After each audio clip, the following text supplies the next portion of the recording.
அழுதுகிட்டே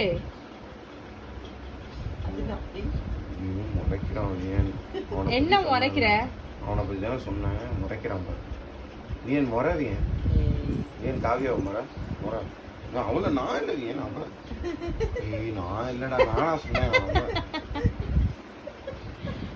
காவியாவை முறை கோமாயிட்டான் வியன். நம்ம எல்லாம் அவனை பத்தி பேசவும். காவியாவை முறை. நீ அழுதியா இல்லையா நைட்டு சொல்லு? அழுதுட்டே தானே இருந்த. லட்டு காவியம் ஒண்ணு. ஐயோ தொடச்சு ஊத்தியா வியன்? அழுதியா இல்லையா? ஐயோ வியன் கோவப்படுறான். எதுக்கு முறைக்கிற? எதுக்கு முறைக்கிற? வியன் முறைக்கிறான். சிரிக்கிறான்.